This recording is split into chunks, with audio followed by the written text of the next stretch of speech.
Welcome everybody, it's Wednesday. Wednesday in Super Week, Week 8. And by the way, I have a bone to pick with you guys. Oh no! Oh, What? Is it because of the dummy? Yes! And you, Mark, why'd you throw my dummy around? Because I can't throw you around. Because you didn't show up to It work. was wish fulfillment. Yeah. Oh, We did the show without you. Look, You were in Twitch chat. I decided. Where's the like? You should have been a face on the screen. I Thanks decided. for filling in while I wasn't here. I was so pissed. I brought muscle. All right. I brought someone to mess you guys up if you guys go out of line. To fill in when you leave again. because- No, that's not gonna happen. But welcome, Broxah, everybody. Welcome, Broxah, who's now with us. Where is Come he? on out. Oh! Hey! So am I going to be your personal bodyguard today? Yeah, if they say anything, that's the reason why you're in between us. Oh, no. Raz gets to talk so much more shit now. I can just go off the wall. But you've gone through a lot, actually, since you now are a content creator for Team Liquid, am I correct? Yeah, that is correct. So tell us what you've been up to. Well, for the past year, I've been taking a break from playing. I've been doing some, work for Team Liquid, some streaming, some content, and a bit of broadcast stuff in the LEC. So hopefully I can live up to the expectations that a host Raz is setting for me. I was gonna say LEC Finals, LCS Super Week. Already coming from LEC finals right into week 8. So, anything that you learned from that side that you want to slip us under the table about what LEC is doing that we can maybe improve upon, or maybe like when an international happens that we have that information? I better be careful here, I need to make sure LEC actually lets me come back at some point. That's fair. You can just say that we're better. It's fine. Both better in the game, better out of the game, better broadcast. Well, just say it all. I have to say, I've been playing a lot of NA solo queue over the past days, and it's fascinating. It's impressive in a certain way. Let's just leave it at that. Yeah. God. That's hilarious. I mean, I hope some of that tilt comes out through the rest of the broadcast, but we have a lot to talk about. I love the fact that you talked about solo queue because patch 13.5 is the new patch that we're playing on. So there's a lot to cover here so far. Anyone has anything they want to take a punch at? All right, I want to ask Broxah about jungle changes up front because first I'd like to get your idea on the state of the jungle and what it's been like, but we've had a lot of junglers complaining that counter jungling doesn't mean anything. So obviously we had a ton of changes coming through in the more gold per camp, reverting all camps back to a 20% increased damage, and then the 40 to 75% in 0 to 14 minute scaling XP. But then we just learned it's actually 100% after 14 minutes, which is really interesting. So what, if anything, do you think these jungle changes are going to do?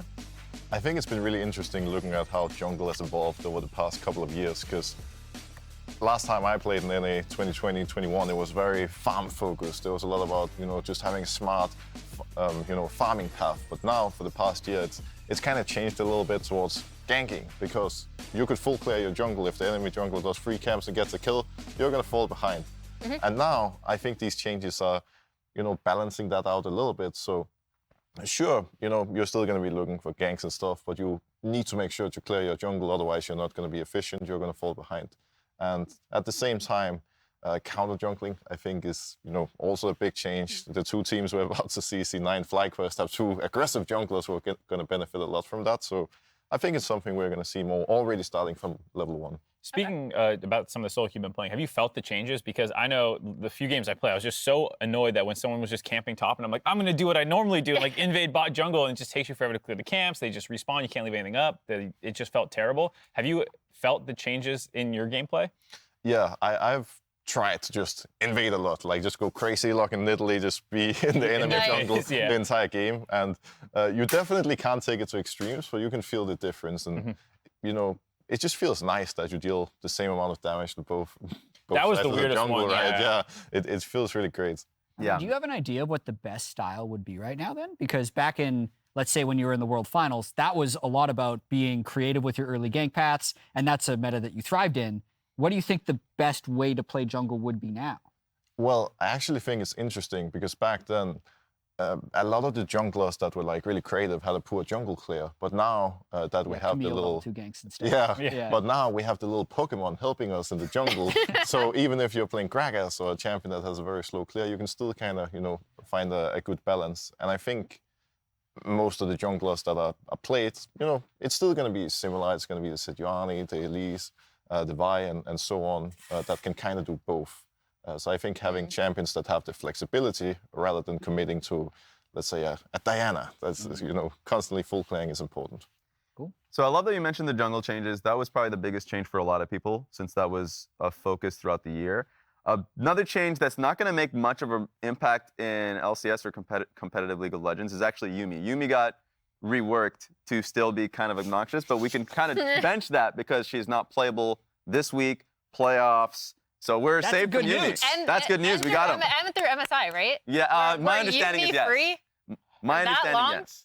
But go for it. I was going to say, so that one's not impacting per play. One that is probably is the Zeri changes. They tried to make him more noob-friendly in a sense because he has had this problem where in solo queue, unplayable for a lot of people. You just get trashed in the game. And then in pro play, actually pretty strong. And if they ever bump him for solo queue, then he's just gross for pro. So he's been in this weird spot. They removed a lot of the attack speed around his kit to make it less about landing these auto attacks, which is very clunky for newer players and more focused on just getting the soldiers' damage out.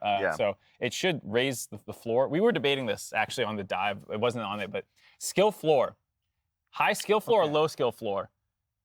Does low skill floor mean it's easy to play or high skill floor mean it's easy to play? Oh. High skill floor is, oh my God. Wait, low Harder. Yeah, means it's when you easy throw to the word play. skill there, it makes it confusing, but you can describe it either way. Like low skill floor, it's like, okay. That means it's easier to play. Yeah, that means That's it's what easier I to said, play. and they all told me I was wrong. Then I went on online Wait, to They're look it saying up. high skill Yeah, they floor turned means it into- High if it's skill an floor easy is like- champion, it's going to be good. Right, they were saying, but Yeah. that's performance, not skill. That's the to me. start of the skill floor. That's also out versus input. When I your hear hurdle. high skill floor, I hear you have to be a skilled player to reach the bottom level of what this is. That's what I thought too. Wait, is that actually not? No, I've that's- never heard I this think as that's a right. debate. Broxah, you can settle the debate. Yeah. I mean, I agree. I will say. All right. There it is. The, Sorry, I totally derailed that. the lounge have taken over the definition of the meaning. So, other changes for me that actually I think is pretty impactful is so Cosmic Drive just got a huge buff in my eyes. So it lost HP, but the AP has been increased from 65 to 90 AP. Yep. So now it was already the highest AP item in terms of ability haste. Yeah. And now you still have that core identity while being now a core AP item. So I think it's pretty broken on champions like Sylas is probably the best example for it. We're probably going to be seeing a lot more people pick him. You know why it's good on Sylas? Why? Because for some reason, Sylas has like the 3rd highest base health in League of Legends. There's Like, another one. when he hits level 18, he has like 2,800 base health. He also has insane AP ratios, so the Yeah. fact that they just slap more AP Yeah. on that sucker. Dude, it Got doesn't him. make any sense. Got You him. got Mininar at like 1,800, and Yeah. then Sylas has got like 2 Giants belts from stats. He needed it. He needed the help. So, I understand. so that's all the changes. I'm interested to see what we'll see in the LCS from, of course, as a reaction to the changes in 13.4, but also now that we have a whole bunch of changes in 13.5, we'll fill the mid lane instead of the Azir. But that being said, our eyes are looking forward to playoffs. Playoff brackets. So, like, Yeah. that's going to be interesting for me. Let's just look at the standings right now because Cloud9 and FlyQuest are tied for 1st place. Evil Genius is right behind them in 3rd place, followed by Golden Guardians. Then 100 Thieves, CLG, TSM in the fight for 6th place going into the playoffs. And right behind them is Team Liquid Honda, Immortals Progressive, and then at the very end, Dignitas. Trying to say Team Liquid's not in the fight for 6th or 5th, Raz? No, I'm saying they're in there. I'm saying they're fighting for it. They can still get 4th place. I'm just putting it out there. That Right is out there. That could still happen. Meme is alive. That's still a possibility. So what I had mentioned is the reality. We are going to be looking at the pot, like us as analysts, making us a guess based off of what we see in the standings, the playoff brackets. What are your personal brackets? Where do you think the teams are going to place? And then as you go on throughout the split, playoffs, who do you think will be in the finals? I have run through the exercise. Number 1, C9. How are you supposed to draw a 9? Anyway. Good luck. Yeah. Okay, C9. They will play against Golden Guardians in the 1st round. Meaning, FlyQuest knocks down to the 2 seed. and they play against EG. And then there's a lot of stuff that happens with the 5-6 for Just crap. But do who makes the playoffs? Because it's a 4-team race right now. Well, Who's I'm in doing playoffs it. with you? 100. All right. And then I'm actually expecting a TSM CLG tiebreaker game. Oh. You wait. This Because is. I Wait, think they're wait, both but going to then be who 8 wins? and 10. Yeah, but And then I believe Here it comes, drum roll. CLG will win that tiebreaker game. okay. These are like, I did extra credit on the assignment, so I think C9 is going to be their record at the end of the year. Wow, we're going far. Wow. You don't need to Yeah, predict the I did entire not week.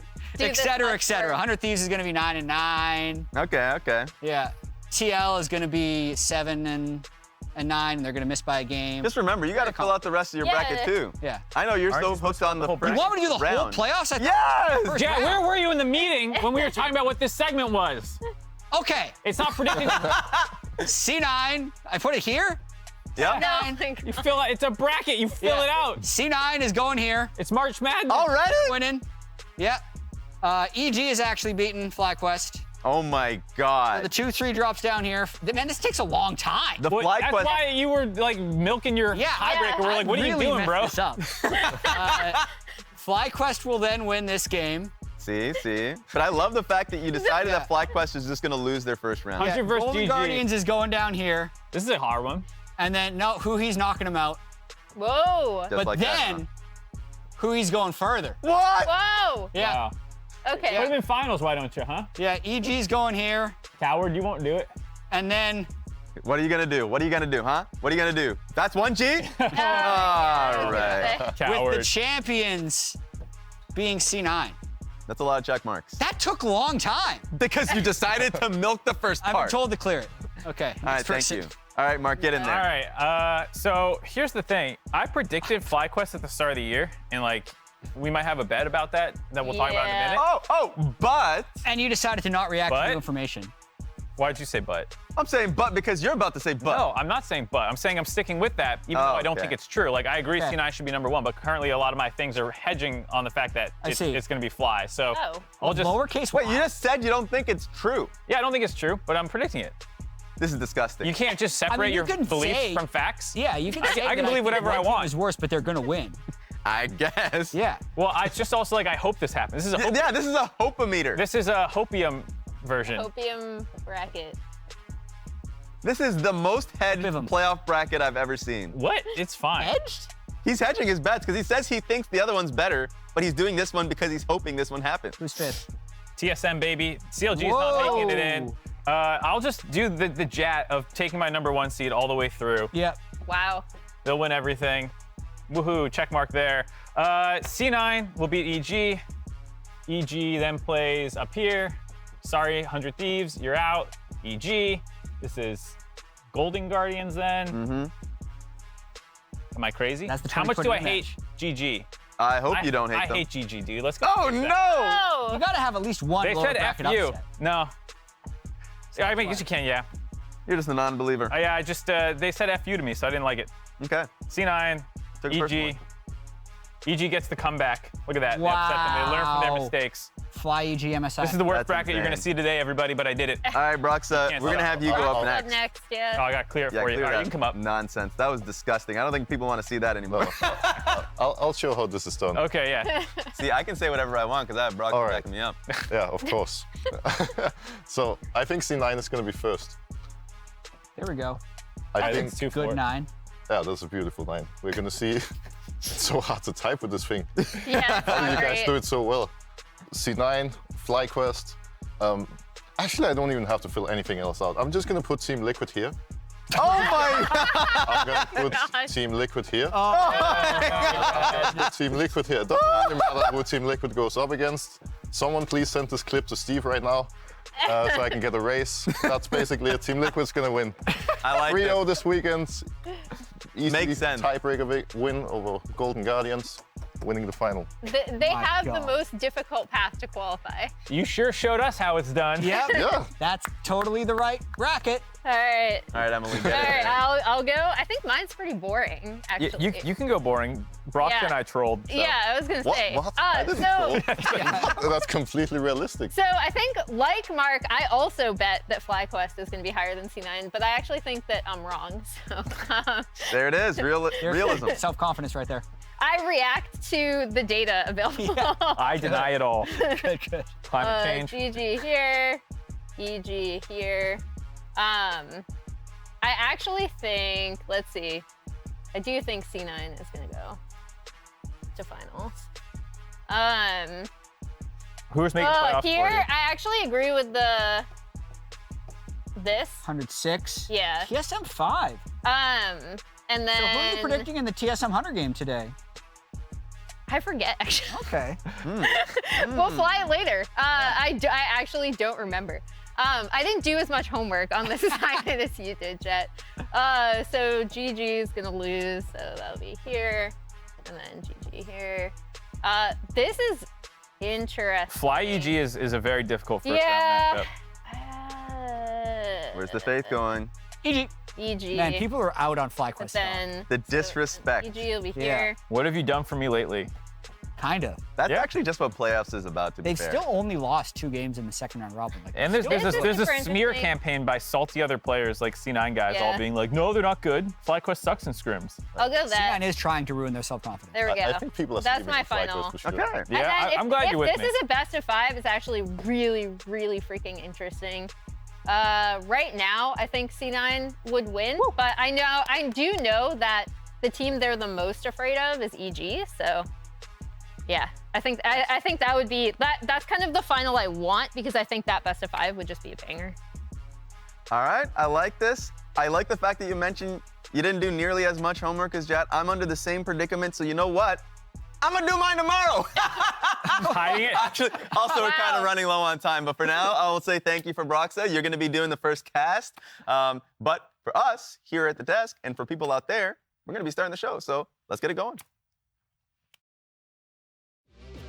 These moments, these last couple of weeks in the season, so fun. Things can change. Wild turnarounds can occur. Dignitas are doing it! The Dignitas Baron is going to be a dub here. At a time where it matters so much for CLG, Dig wanting to play spoiler right here. Impact's now finding himself in a 1v2. Gonna get silenced, gonna be taken low, and Piyoshik gets his second of the game. And I think this is what NA fans were excited about when they heard another world champion was coming to America. Let's talk about 100 Thieves. They're back! 100 Thieves pressing the charge, fishing for more damage. Double M steps forward, forced to use the Thunderstorm, but he gets the kill on Jensen. And beautiful knockup from Bucio! 100 Thieves are hungry and they're coming for that playoff spot. And Berserker got his gun. He's gonna take out everybody. What a weekend here from Cloud9. Do you feel like you are the new powerhouse in the LCS? Yeah.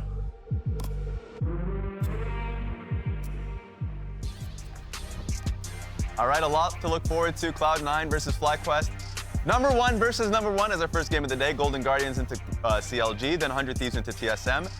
Evil Geniuses versus Immortals Progressive, and our last game of the day will be Team Liquid Honda going up against Dignitas. And that being said, our first game, C9 versus FlyQuest. A lot of people are going to be talking about stock rankings. We actually got information from Emenes himself on his stream on his power ranking, so let's take a look. For me, power ranking is C9 first, just we're the best, and then EG, and back divs, and Fly. I don't know, maybe GG, Golden Guardians, and Fly. I think both team looks same or GG more strong. All right, so we already talked about what our first matchups are. I will just already react to what Emenes said to say. That's some flame. That Yeah. is flame. That's what I was talking about the smear campaign coming from the C9 camp. They just constantly are like, no, FlyQuest sucks. Yeah. It's actually super interesting though, because I remember when we had Spica on, even when they were still doing well, he's like, yeah, scrims, and we were like, how many, like, is it like 50%? And he was like, I wish it was 50%. Yeah. And a lot of this comes from like scrim data as well. That's the thing. The stark comparison with a lot of the pro players when they talk about scrim environment with like Golden Guardians being high because I guess they would win a lot of scrims, and even FlyQuest, I guess their scrim record is what people are really basing a lot of this off of. Yeah, well, I remember they actually weren't scrimming at all before they played in week 2. Like they were a team that just didn't scrim each other. Maybe that changed afterwards, because normally I agree, it's like, oh yeah, you play 35 games of scrims against someone in a split and twice on stage, so you're never really gonna think like, oh yeah, they 2-0'd us, so they're better. It's like when you're up 20-10 in scrims. That makes sense. I will say, I know a lot of people have opinions on C9 versus Fly. That's gonna be the first matchup that we have. Yes, sir. We, as analysts, have opinions on C9 versus Fly. We had a bet coming into this split. Start of the year. Yeah, I think it was day 1 or something. Exactly. And remind us, Mark, on that bet. Emily and I said that FlyQuest would finish above Cloud9 in the regular season. You and Jat said it would be Cloud9. Cloud9. Yeah. And we're basically just going to decide that this is the game that takes it all. I mean, there are 2 more games after today, but realistically, the winner of this is in the prime position to take first place. So we're just going to settle the bet today. That makes sense. So I heard report cards are in order about just lane by lane on this team. Poggers. We did it last week when I wasn't here. Sick. Thank you. Yeah, so you don't have heads for you. We cut out our own faces, and you missed the assignment. This is ridiculous. Come on, take some tape. Oh yeah, I'll take the tape. I'll take the tape. Okay, we're doing top lane. Throw your faces down. Ooh. Wow, Mark. Wow, what? I'm gonna split the difference. Even though I said, I'm doing this part seriously. Even though I'm predicting FlyQuest to win, I will still give very accurate to my serious opinions on the matchups. I'm right where Emily is, actually. I think it's slightly towards Fudge because he has the flexibility of being able to play carries at a very, like, willingness to play carries at a high level. And that just is another tool for you as a team. Yeah, I'm hot on Fudge. I think Impact's really, really good, but he does have that kind of regular season, doesn't seem to have the same output as he has in the postseason. And I think he's had a couple more down games than Fudge has had this split. I think Fudge has very rarely looked bad this entire year. The one game that he didn't look good was actually against Impact in their first matchup, but that was also a big spillover effect that kind of happened. He was doing okay in the 1v1 before some shenanigans went down, so I'm very confident in Fudge. Yeah, I mean, the reason I have mine as a 50-50 is I think there's a greater than 50% chance that Fudge wins lane because he counterpicks more and he focuses more on lane games. But I feel like Impact's overall presence on the map is just better. I think he's the best team fighter in the league. Yes. So that's why I have it as like a too hard to decide, because I think Fudge will probably win lane, but I think Impact will make up for it in other areas. I agree with that. That makes sense. Yeah. That makes sense to me. I mean, the best argument then. Why aren't you in the middle? Oh, I already talked about the tools. I think that having another carry access to carries is going to make it very meaningful. That being said, you just put your head all the way in favor of Blaber. He's good. That good versus Spica? Look at the jungle matchup right there. Yeah, you look at it, bro. It's not all about statistics. Look at the stats. You are saying Look at the stats. Wait a minute. No, don't look at the stats. It's about your presence in game. I have no tape to hang this up. Just move your other one. Keep reusing the same one. That's a good idea. A little scuff, but we'll live with it. So I am giving Blaber, actually I'm just moving it literally down to where, I'm giving Blaber a slight edge because as I've been saying for about the past like week and a half, I think his early efficiency is really, really good. Not just like jungle to lane communication, but the way that he is the jungler that makes the most of actually farming and counter jungling, I think is really, really important. He's always very good with his time. And that's not to say that Spica isn't, but that is specifically where I give Blaber the edge here. For me, Spica had most of his success on a Mumu and Maokai. And Blaber has been successful on basically everything. He's a 2-time MVP. I think he could win a 3rd MVP. I think he's been incredible in a meta that doesn't favor jungles. Okay, I'll say this. He's not really playing the meta the way a lot of other people are. A lot of his lanes win on their own. Raz, you're blocking me from the shot. in front of me. So, like, for me, the thing is, the Blaber MVP narrative literally didn't start until Zven said it on stage. No one had that. I was saying it before Zven said it on stage. Behind the camera. You weren't confident enough to say it in front of the camera before then. I said I'm going to start it now, and then Zven just No. You can't take credit for that. No one was on that train because, realistically, he hasn't been that impressive individually this split. A lot of the time, he's doing these things that we're talking about being very efficient, but but that's not what the meta's been. We've just been talking about the whole time. It's been a more gank-oriented meta. He has very low kills and assists at 14. He doesn't need to impact the lanes early on because his lanes are just naturally winning. And that he's able to, have good farm, good gold difference because of that. But I think other people have actually done better jobs of accelerating their team when they need them. And yes, he has been the tank player for his team, but he's actually been one of the most proactive junglers in the early game on tanks, making things happen and setting his team up. I actually think Spica's had an incredible split. And the downturn that you've seen is not really related to Spica. We're going to be moving on towards the next position of VicLa versus Emenes. You convinced me. Oh, there it is. Shifted you a little bit. Slightly. All right, let's move on to mid laners. Yes. I'm just gonna. Here you appreciate go, that. Rez. This is insane. I need Broxah to back me up on this one. Oh. Whoa. Whoa! I'm hot on him. Okay, get him on. Get him on. Yeah, let's do it. Let's Come do on, it. guys, Quick. let's go. I have to not be biased. I guess So we're literally we are on the all same point. Emenes fan. Yeah. Yes. Literally all of us are Emenes fans. For me, the fact that he came in with limited games, of course, and that he's just having standout performances in each and every one of them, except for his first Victor game. But that was like, they kind of explained that away of just being nerves.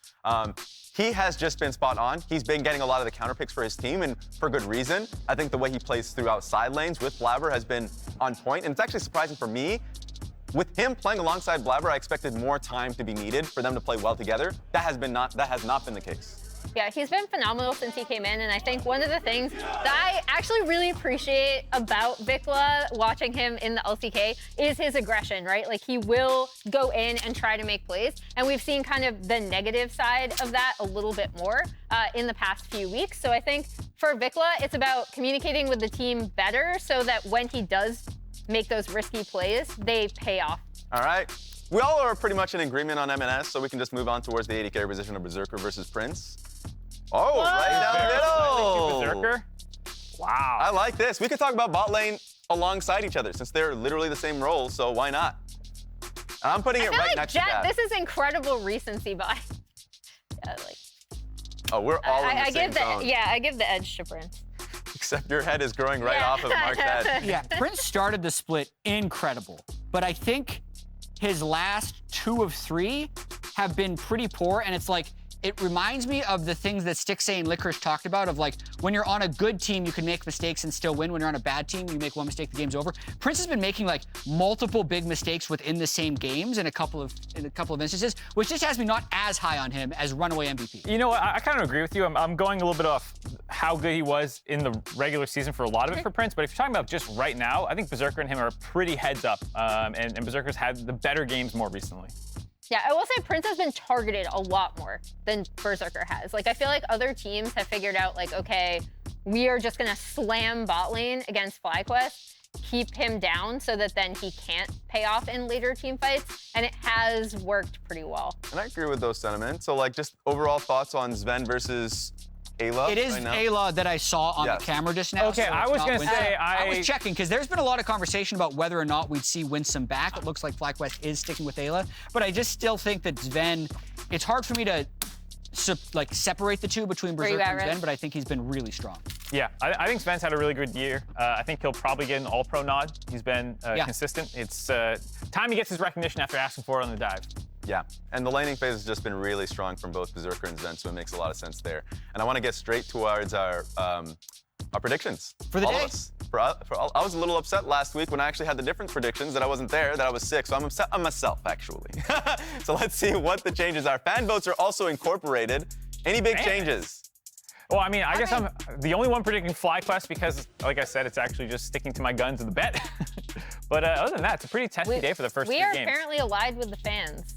Right? Yeah, we are. And so the split is Golden Guardians versus CLG and 100 Thieves versus TSM. And those have, specifically TSM versus 100 Thieves, has major playoff implications. I'm going upsets all the way for the first 3 games. That's why I did it. I mean, Golden Guardians has never won 10 games in a split. Is it really an upset if they don't do it once again? Oh my goodness. The hate. Just checking. You're close. You're too close to Mark there with the that hate through osmosis is right on you. That being said, we're going straight towards the first game of the day, FlyQuest versus Cloud9. Let's get the show started.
Ladies and gentlemen, welcome back to the LCS. It is Super Week. It is Wednesday afternoon, and it is the final week of the regular split competition here in Spring 2023.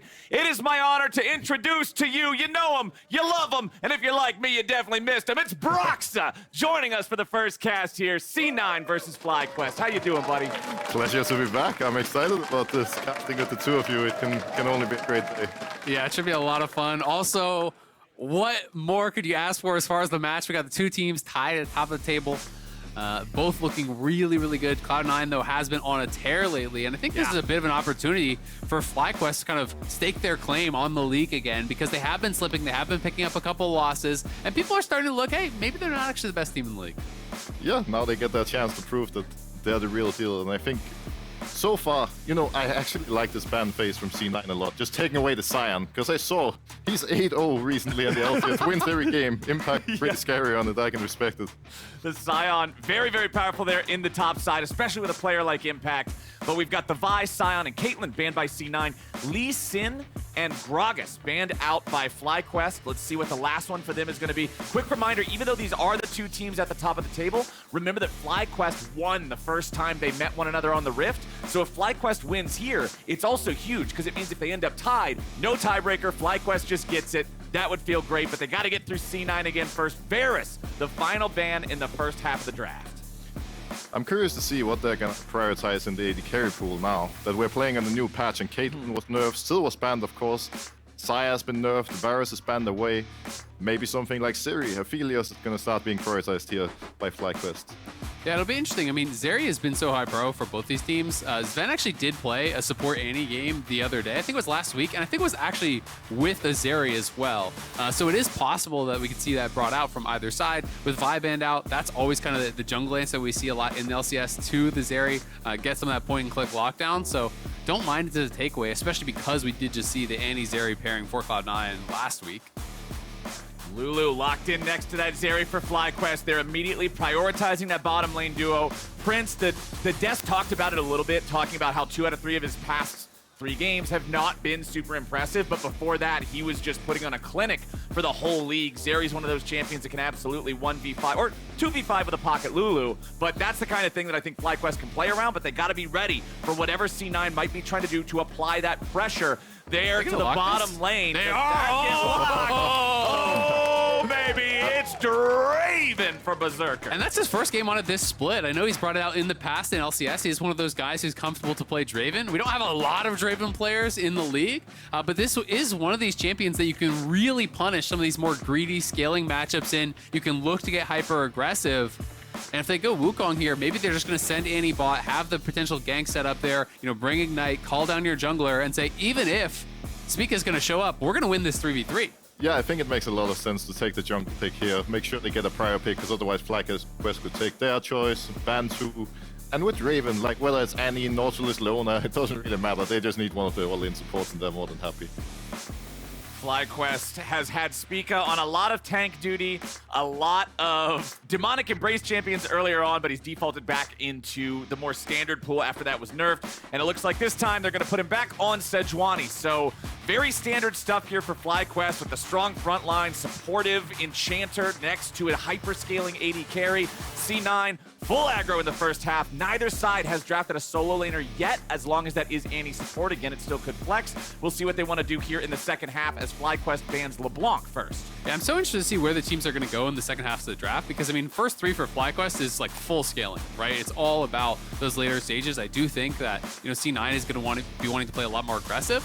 And ever since Emenes has come in, he has been really prioritizing aggressive mid lane picks. There is theoretically a chance that this could be a mid Annie as well. That could be flex around, but Emenes has been really excelling on a lot of these aggressive picks. We've seen him play the LeBlanc, the Yone, Tryndamere mid, had a great Syndra game as well, and has really been pushing the pace. Yeah, fortunately enough now, for FlyQuest, they can get the last pick to their mid lane and make sure he gets a comfortable matchup. And I think at this point, FlyQuest just needs something that's strong in the early game, something that can get them to the late game. Because now, like you said, the scaling is amazing, but versus, you know, Draven, Annie, and Wukong, early game can get a little scary. And we've seen team compositions before that try to go too hard into the scaling, and it's just, okay, well, we're dead by 20 minutes. How are we ever supposed to scale at this point?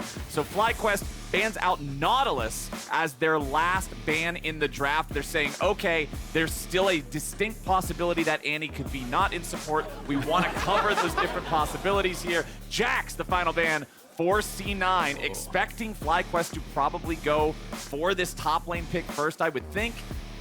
See what they want to lock in here. Something along this lines that could move around the map, would make some sense. If it is just impact blind and he goes Ornn, I feel like you're pretty much fully locked in. Just you're going late, right? Like you're just praying to not lose. K'Sante is a little bit more active in the early stages, I think, compared to the Ornn, but still not what I would consider like an early game kind of dominant champion. Right. So it's just going to be interesting to think about like what kind of pairings they could even look for. You could do something like Sejuani, Aurelia mid, try to have some early power. What kind of pairings are you looking for if you're playing Sejuani on this draft as spica that you would want your mid laner to play to give you some sort of early game agency? Well, I think that's the interesting part, right? That there's so many different directions they can go, and I think it's just mostly going to be about what VicLa, is most comfortable on, really. Yeah. One thing worth noting is that they don't have much AP damage, so, anything with AP could make sense to get the damage split going, but, even Aurelia is still going to be a good... He's played a lot of Sylas as well, if you do want some sort of a melee pairing there, but gives a lot of value to Mercshreds, I guess, for mid-jungle. But, I mean, it's just hard to think about, like, what early game pick here, gives FlyQuest some agency in the early stages, but also still fits the composition, because as you say, they kind of do need some MR. There's some magic damage. It becomes a bit less important because there's no true tank on the other side, so maybe now you can pick a bit more for lane. And I think now, especially with, C9 blind picking Orianna, like, they can go for anything. It's not like it's a lane bully. You can pick whatever and be fine with it. All right, FlyQuest, they'll lock in the Akali. So Akali versus Orianna is our mid-lane matchup here in this one. The Annie Draven lane versus the Zeri Lulu. I feel like what you guys have been talking about the most is how FlyQuest has so much scaling compared to C9. So I guess the question I want to ask is, if you're C9, obviously you've got to be on the attack. Where are we attacking? Is it just try to beat up on Prince again? What's the strategy here? I think they have to play for the Draven. Fiora, sure, she's going to be happy getting some attention, but she's going to outscale K'Sante over time and take over side lane. Orianna should be safe farming in mid lane versus Akali, but Draven Annie needs to be ahead to be useful in this game. If they can get that lane rolling, Zeri Lulu are not going to be able to lane, so that would be the focus point for me for sure. Yeah, I absolutely agree. I mean, it's all about getting the cash out for Draven, trying to snowball the game through that, right? You have to protect this champion because one death on Draven can be so much more costly than other carries. Losing 75% of your stacks can be literally the difference between snowballing a game and looking useless later on. And I have to say, I really like that Akali last pick from FlyQuest. It can be argued if it's like the best choice from, a draft point of view. But they got some spice going as well now. The comp was looking a little stale, a little boring, but now they have some serious playmaking and, a lane that they can really play through in the early game.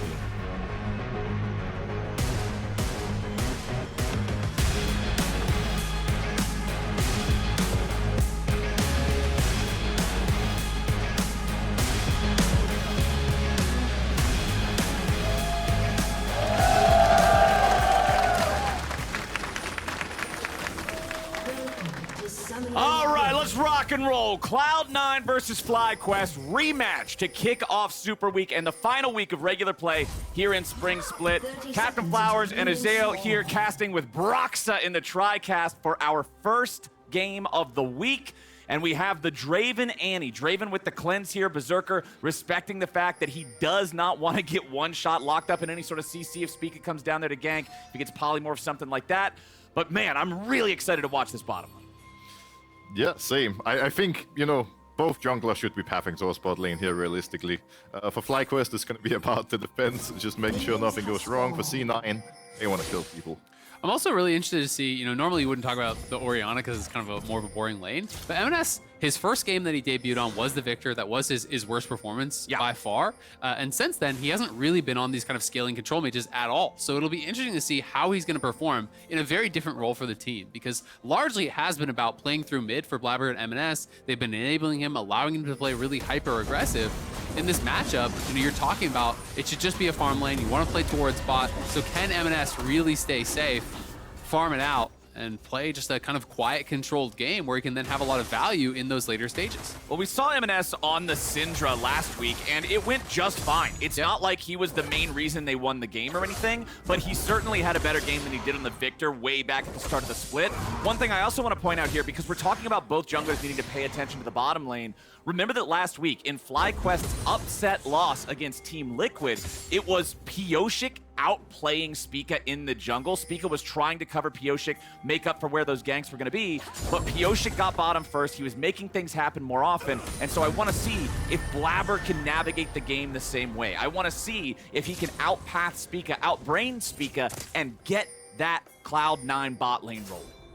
Yeah, it'll be really interesting to track. I mean, I think Blaber has been having, very good split for the team, and has had kind of, one of those really luxury situations that you love to have as a jungler, Broxah, where, for Cloud9, he really can, in most games, play through any lane, because Cloud9 does have strong laners across the board, and that's a luxury that not every jungler in the league has. Yeah, definitely. Like, you could say, in some ways, Blaber is playing on easy mode, right? Because all his laners are so incredibly strong. But at the same time, he's been making a lot of smart choices, and the one thing that's so impressive about Blaber that he's always been known for has been his aggression, his ability to, use the pressure his laners are providing him to take over the game. And that's something I really want to see him do here, because with the Wukong, he's going to be strong in the early skirmishes. He has a good matchup versus the Sejuani. Well, that Sejuani's just going to move through, clearing the camps for now. You can see Blaber doing the same thing. I can hear one of the producers. It's hard to focus. So we've got to see what is going on top side. Fudge going to go ahead, just crash that one in. Impact trying to clear things out. Shouldn't have too much difficulty with it. Fudge also going to drop the ward there. Keep an eye on those Krugs. They know that Blaber was just clearing his own. So since Blaber is clearing his own camps, that means that you can also expect your opponent in Spica to try to be doing the same thing. As Emenes steps forward, looking for VicLa, but Spica's ready to gank. He lands the W2. He chases him through the flash there with a stun. VicLa wants to go in. Blaber's ready to cover its first blood over to C9. Yeah, Blaber able to turn that one around. Emenes but I can keep hearing barely while I'm talking. Able to get bailed out there in the last second. Blaber coming in, saving his mid laner, getting that kill. Getting really, really close there in those final moments. All right, C9 and FlyQuest. It was a close skirmish there at the very start. This is sort of the jungling that we were talking about, Blaber being able to get involved, take things over, but it was Spica who got here first. Yeah, this was actually looking really, really dicey for Emenes. Pushing a little bit too far forward there. Does get Q flashed on by Spica, but VicLa doesn't have any ability to actually gap close and get in on top of him. By the time he actually flashes forward, Blaber has arrived, and that is going to be so frustrating for VicLa, because I think if he did actually get the passive auto off after that Q, he potentially could have finished him off there, gotten that kill, and that can really slowball a matchup. Like Akali into Orianna can start to look very, very different, but fortunately for him, commits the flash. Blaber is there to bail out his mid laner. That's a big swing in the game. Topside, Impact's got that wave crash back into Fudge. Now you can see these guys, it's a pretty uneventful lane in the top half of the map right now. Action in mid was the only PvP we've really gotten a whole lot of so far. Quick reminder, tomorrow is Fairy Court Day here at the LCS, so if you're here in Los Angeles, stop by for that. It ought to be a hell of a fun time. We've got a 900 gold lead for the side of Cloud9 over FlyQuest, and Blaber, with the advantage he's got from First Blood, is not afraid to step up into enemy territory, scan around, look for Spica, try to keep eyes on him, and stop him from getting his teams back into the game. And when playing Wukong, it's really about getting to Divine Sunderer as fast as possible, because once you finish that first mythic item, no one can really fight you. So Blaber is off to a really good start here, obviously looking to get the Drake for his team. It's a perfect time to do the Dragon now, because afterwards they can start focusing on the Herald and just take the objectives one after another. Yeah, I always love seeing teams, if they can go for a Drake early, go for it before the Herald spawns, then you don't have to handshake and trade the objectives, right? You can fight for it if you want to, or prioritize just getting extra pressure on the other side of the map if you don't. Spica walking mid, as Emenes has this wave shoved up to the turret, just applying a little bit of extra pressure so that his own mid laner can farm without the extra harass. Both junglers hanging around here, both mid laners level 6, both ultis are ready to go. Remember that there's no flash for Emenes or VicLa right now, but that situation does favor VicLa due to his champion's mobility. Yeah, absolutely. We'll see if they can get any sort of a punish around there. And you can see Spica has been hovering mid for so long, clearly a little bit nervous about his flashless Akali, trying to make something happen around there. Doesn't have any camps up to farm right now anyway, so just spending a lot of time here around VicLa, trying to find an angle to really get something done. It does feel like FlyQuest are kind of like hard committing almost to trying to get VicLa, ahead in this matchup. Having VicLa ahead could mean a very different mid-game for FlyQuest and C9 both. Akali from behind, she's not as scary. Akali from ahead feels like a cheat code, just taking over the game, being able to one-shot your carries wherever they are. Our junglers are just about to hit level 6. Once they hit those points, they both have very powerful ultimates for both skirmishes and ganks. Do you still just want to see him take a trip down bot, Broxah, or change the aggro up somewhere else? I think now, because Rift Herald is spawning in 45 seconds, that becomes the main focus for both teams. So what I want to see from C9 is using their strong bot lane to secure Herald, and then afterwards focus bot lane again to unleash Draven, just getting a lot of plates under the turret. What we see right now from Zven is exactly what we want, really. He bases with Annie, knowing Herald is up in 30 seconds. Now he can decide what he wants to do. Probably gonna move out towards the mid lane so he can help Blaber taking Herald here in 20 seconds. I mean, Berserker has been stacking incredibly fast. We're 8 minutes into the game. He's at 218 stacks on the Draven. It feels like a lot already. Those only matter if they get converted into money. Yeah, if you don't convert them into money, it's just a fancy little icon above your health bar. It's the intimidation factor. I don't know about you, but when the enemy Draven has a lot of stacks, I start sweating a little bit. All right, we do have attention on this Rift Herald immediately from the side of C9. Zven clearing out some of the vision of their opponents as Spica steps up to contest the Herald. Eyla and VicLa hovering shortly behind him, but there's still a decent amount of distance between the FlyQuest players. Now they move in. They've got more men here sooner. They went ahead and brought Prince over faster. FlyQuest are going to take over the river. Cloud9's going to be forced off. Blaber wants to go in and try to steal it. He doesn't get it. I like the attempt, though. It does cost him his flash, and FlyQuest take the Herald. Yeah, they are going to be able to get that Herald. Berserker ended up basing, so he didn't even take a plate bot. He gets a little bit more tempo on the buy, but it kind of feels like he should have just stayed bot when they saw Prince show up over at the Herald and at least just take one plate or something. I actually think it's really unacceptable that FlyQuest ends up getting the Herald here, because with C9, with their strong, bot lane duo, with Wukong having a lead already, this Herald is theirs, and they need it to snowball. Because in FlyQuest's side, they're scaling pretty much everywhere. You cannot give them a chance to buy time.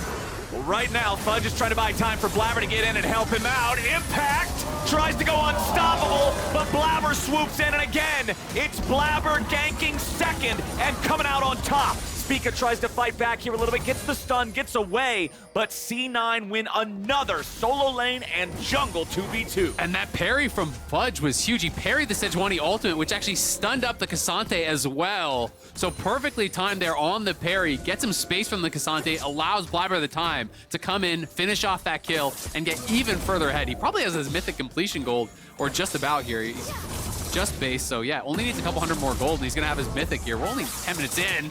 VicLa nearly getting the solo kill on Emenes, but such low health left on this Akali, he couldn't go under the turret to finish him off. So VicLa, unfortunately, not going to get anything back on the board for FlyQuest. Let's take another look at this play that Fly started. I think this play is, looking really interesting here, because we see FlyQuest with the Xanders, the Sejuani setting up an early play on Fudge, but really impressive parry onto the Cassandra. Blaber comes in for the kill, and now, the C9 duo shows why they're so good at playing around the top lane. Like, these skirmishes, they're just on point. And not only did the parry block the Sejuani ulti at the very end of the animation, he also blocked the stun from the E at the start. Using one parry, he blocked both hard CC abilities from Sejuani. That timing could not have been better from Fudge. And that's exactly the kind of performance that can get you the edge in these fights. Because I think if either one of those hits and he gets CC'd, they should be able to kill him in time before he can proc the ulti, before he can get to heal, and at least make it a 1-for-1. But right now, C9's 2-0. They're up over 1,000 gold. They got the first Drake, and the second one's going to spawn here in about 10 seconds. This is the next door neighbor to that Draven who's been stacking this whole time, boys. I feel like this is prime adoration time. Yeah, absolutely. And the execute keeps going up and up on this ulti, so it becomes so much easier to actually get those cash-ins. As long as you are staying safe, as long as you have summoners to actually not die in the initial engage, you have a really good chance with Wukong this fed to chunk someone low, finish them off potentially with that Draven ult. And now Blaber has spotted VicLa, who's just gonna have to immediately retreat. I think if I'm Blaber here, I'm just gonna tell my team, guys, we cannot lose a fight anymore. Like, I am Divine Thunder Wukong. I am a raid boss at this point, and you just need to come and play around me. FlyQuest, obviously, you know, they don't want to give up anything for free. They're looking to contest. Oh, Blaber immediately tanking the damage from Sejuani, but turning it around, and they kill off Eyla first. Berserker's keeping Prince away, and Spica is going to be chopped to pieces. Emenes grabs the kill.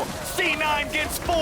Holy moly, it is nothing left for FlyQuest. They are being embarrassed on the rim. Look at the gold lead, 4.5K. The cash in there, 937 gold for Draven off of that fight.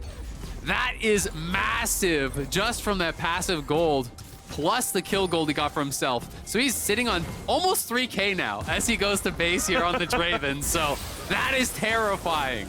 And I think this is one of those cases where when you're FlyQuest, you cannot, you know, just go in and force these fights. You need to look at the enemy composition and realize they're power spiking right now.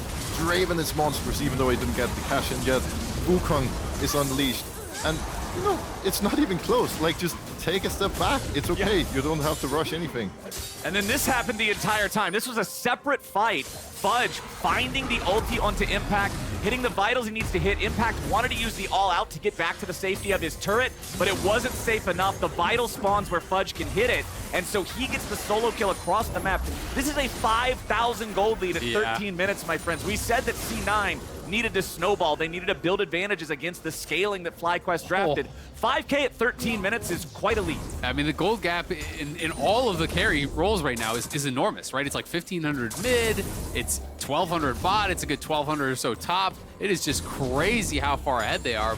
Blaber as well is way out ahead. And I gotta say, when you're playing a tank into Fiora and you die to Fiora early, it is so depressing because you know it's not getting better, right? Like, it just gets worse. The true damage becomes more and more difficult to deal with. So Impact's gonna be in a world of hurt. It's a really difficult position, you know, being in you know, FlyQuest's shoes right now, because you have no tools to do anything. Right. You cannot force fights, you cannot do a thing. You just call, guys, we're playing safe, we're turtling, we need to set up some defensive vision, wait for them to make mistakes, wait for our carriers to get their power spikes, and that's all you can really do. And the tough part about that is Cloud9 already has 2 dragons, right? Their 3rd dragon is going to be about 17 minutes in. They're going to take that, so they're on pace for a 22, 23-minute soul. And so that's not really giving FlyQuest any time to do anything, right? You can say, all right, all eggs in the Prince basket, please, Zeri, carry us. But like, by 22 minutes, you're still going to be a full item down on this Draven. And I think the best part is that this split, C9 hasn't lost a single game while being ahead at 15 minutes. So the odds are definitely not in FlyQuest's favor right now. The pressure is on for real. And who knows, maybe they're going to be the first team to do it. FlyQuest has to look at some more creative stats. You have to look at the Fudge Fiora stats. He's 2-8 all time. Okay. So you gotta depend on the Fiora throw. What? It's funny because I feel like he's actually been really good individually on it, but he doesn't seem to ever get any wins. Berserker just fought off Prince and Eyla 1v2, took Prince down to 1/3 HP, and then as Spica came in, his only job was to escort Prince to safety. This Draven is frightening. Emenes is just going to take the turret solo here in mid. That is the first turret of the game. Bonus money goes over to C9. 6,000 gold ahead of FlyQuest, who only just now are completing the mythic item on their mid laner. They still do not have a fully completed item on K'Sante because Impact has had to stop off for this garage sale of different things with a Sheen, with the Thornmail, with this Bramble Vest, excuse me, as Fudge just continues dominating the 1v1. Emenes is coming up now. I think they just want to dive the K'Sante, get Impact out of here, and keep this game snowballing. Emenes and Fudge, let's see how they want to go about doing this. The Ghost coming out from Impact immediately. Spica comes in, tries to find the counter gank, but they're going to use Emenes' flash to dodge away from that Glacial Prison, and now Fudge has free firing time on the little bit of health left on the turret.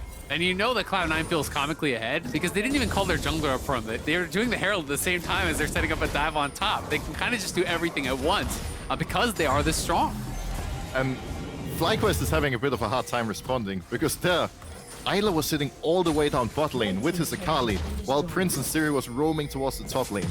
And, you know, this anti-synergy definitely can't exist in a game like this one because then we're just slowly going to see C9 taking over, getting these turrets for free. You always have to try to be one step ahead when you're playing from behind. Easy, you know, easier said than done, of course, because C9 can do whatever they want, really. But now, FlyQuest knows Dragon is spawning in a moment. If I was them, I probably would give this one up because realistically speaking, they're not going to win it. They should instead try to get something on the other side of the map, which is why we're seeing Impact push top lane. I think especially with turret bounties up, you hope you can at least get some gold back. Berserker just stepping forward here into the Zeri completely unafraid, but their Akali did grab tier 1 bot, so they got that objective bounty. Emenes looking like he's going to try to hold top, but he does have no flash, so if multiple members come up here, there's the potential of a dive. But Cloud9 knows it, so they're just going to reinforce. C9, man, 6,000 gold up this early. They're walking everybody top, seeing if they might be able to make another play here. Remember, the tier 1 turret is already gone. Emenes has already used his shockwave, so they don't have that immediately ready. Spica dashes forward, regrouping with the rest of his team, but they do not want to do anything crazy versus C9, not unless it is an obvious advantage, because they're so far behind. But I mean, that's so rough. You TP Akali up the top side, you have 5 members top to try to get this. You're giving up the tier 1 bot, you're giving up your entire bot side jungle if Fiora is going to farm now, and the dragon. So, they try to look for this crop mass play, but because C9 is so far ahead and they don't overcommit, they have 3 people top holding off 5, and their other 2 are getting everything on bot side. Yeah, we're kind of seeing FlyQuest starting to crumble a little bit here under the pressure, and they're eventually going to have to pull the trigger, take a risk, try to, get a pick, get a team fight, because it seems like C9 is just never going to give them the number advantage they want. Right, so let me ask you this then. We gave up the Drake on the side of FlyQuest, just like you're saying, hey, you're way too far behind, you can't fight it. But now Soul's on the table. Do you think for FlyQuest it's better to try to find something before then, or just get as much scaling as you can in the next 4.5 minutes and send it to the Soul? I think at this point, look at AD carry items. If I am FlyQuest, I wouldn't be too happy about fighting at this point. I think you're at the very least going to need your second item available on Zeri before you can even consider hopping into team fights. Maybe C9 is going to make a mistake. They can look for a pick on someone who overextends, but it's not really a habit we've seen much from them, so it's just overall really difficult.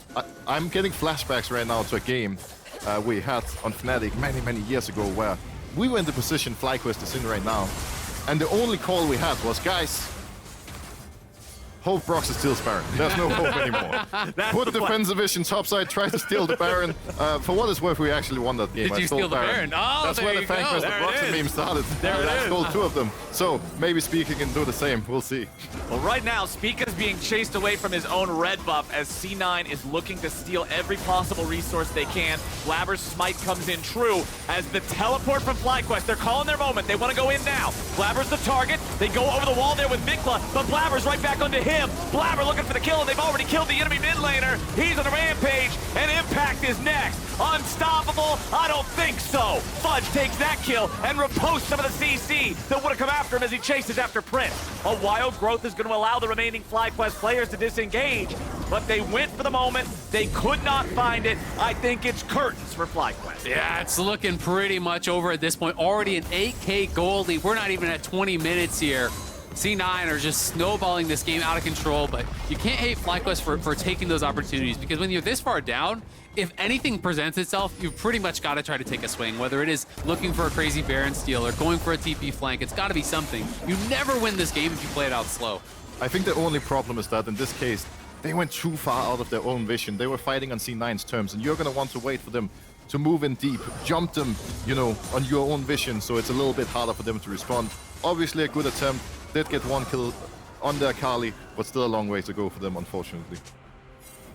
Man, oh man, it's tough for FlyQuest. I mean, this slide just seems to be continuing for this squad that was so dominant in the first part of the split. They looked like nobody could touch him. Prince was a god that was just sent straight from the LCK to bless FlyQuest with his powers. But now, it seems like the coordination, the communication that made this team so scary early on has fallen apart a bit, and Cloud9 has just outperformed them everywhere here this game. Berserker is just completely unafraid here. Yeah, Impact steps at him. It doesn't matter. He can just go right back to auto-attacking. He doesn't even have any lifesteal. He's not worried about it. Infinity Edge and Essence Reaver gives him so much power, using the Blood Rush and the spinning axes to proc the sheen of the Essence Reaver. C9 is going to take down their 6th turret of the game.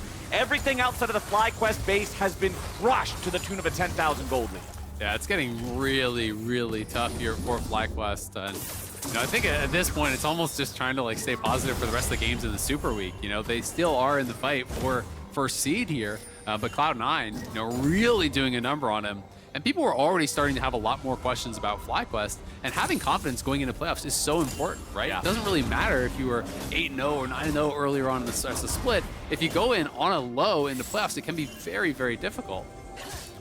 For what it's worth, we have seen teams before come into playoffs from like a low starting point, dropping down to the loser bracket and then turning things around. And we have seen a lot of potential from FlyQuest. These are the two strongest early game teams we have in the league, which is why it's so disappointing to see it being so one-sided. Yeah. And I think more than anything, C9 just ended up being one step ahead in draft this time around. Like, the pressure has been so immense that FlyQuest haven't been able to survive early game at all. Absolutely, and I think it's something that is really, really impressive that C9 is able to show yet another look here, in these weeks, to show a scaling slow kind of pace control mage, have Emenes on an Orianna, have a solid game from him, bringing out something like the Draven to really punish a Zeri Lulu on this patch is also something now that teams are really going to have to worry about, because we see so much blind Zeri Lulu in the LCS. So if you now go into a draft and you're saying, well, we can't actually do that without banning Draven, that's severely limiting your options in playoffs. Yeah, and it was already difficult, drafting versus C9 previously. It's just getting worse and worse for every week, pretty much. Now, we see the dragon spawning here in just a moment.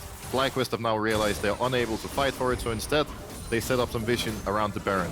This is basically the only move they have. Like, at this point, once C9 has gotten Soul, they're gonna set their eyes on Baron.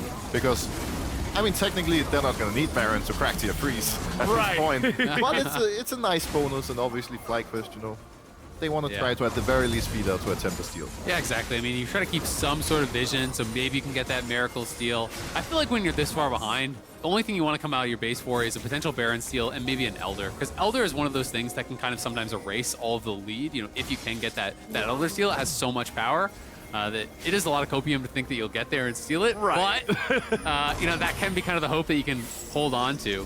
Cloud9, though, getting back out on the map. And it's also a lot harder to actually maintain vision control on this particular rift, because there is all these all the vision plants that you can actually wipe out wards with. It's a lot easier to actually find all those spots. You don't just need to rely on sweepers and pinks. There's extra plants on this Chemtech rift. And the blast cone keeps you like 3 miles, so you can get to places more quickly. You can take different angles, go over different walls.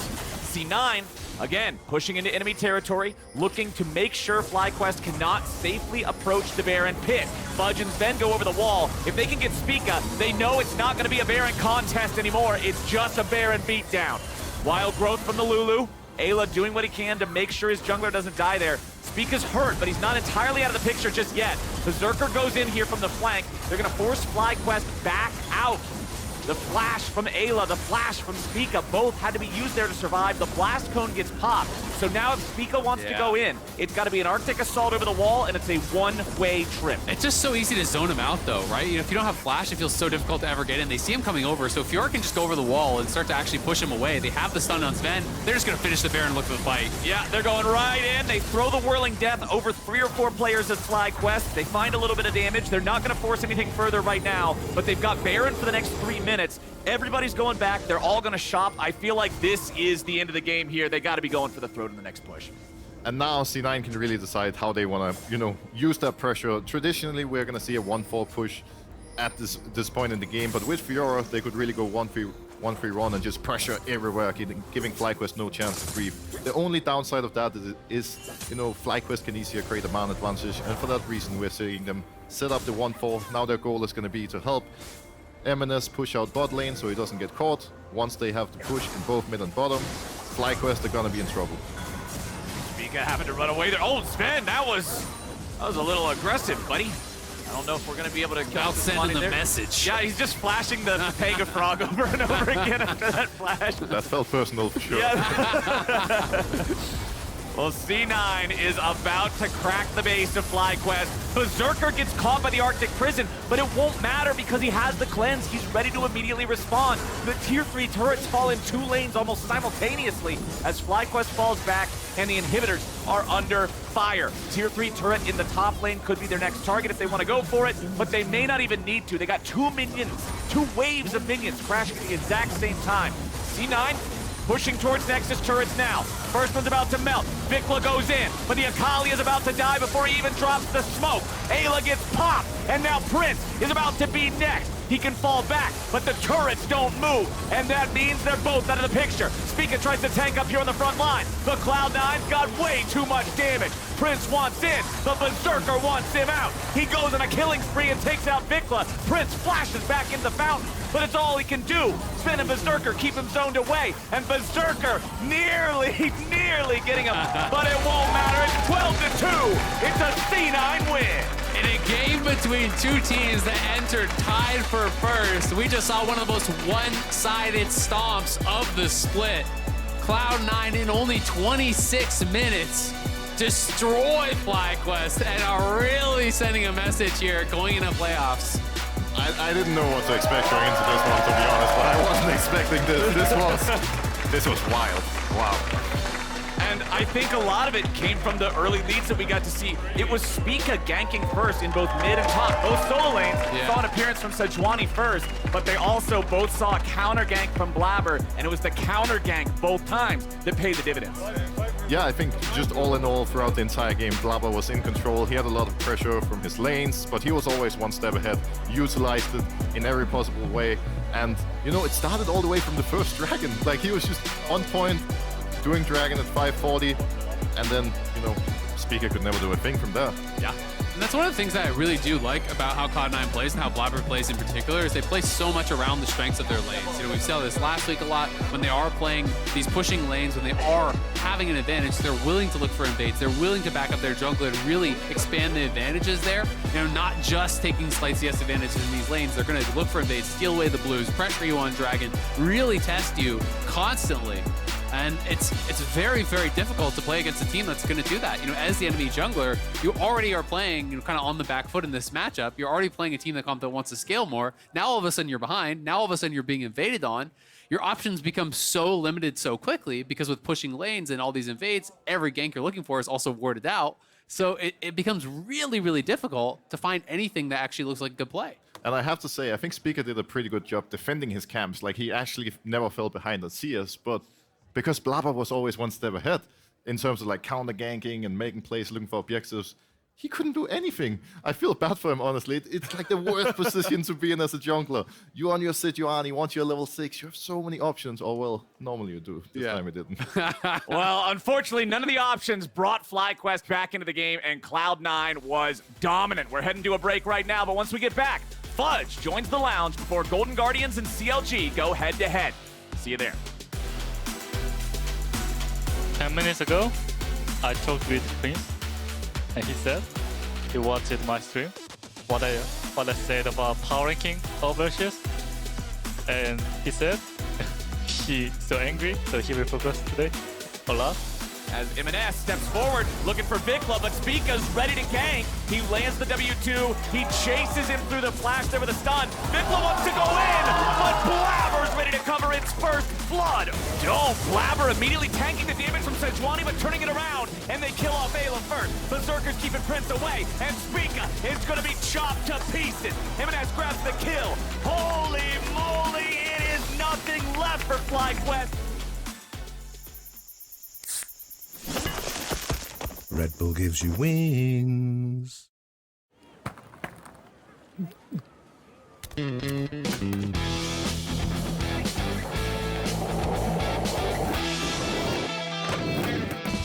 Who said you can't teach an old dog new tricks? Hmm?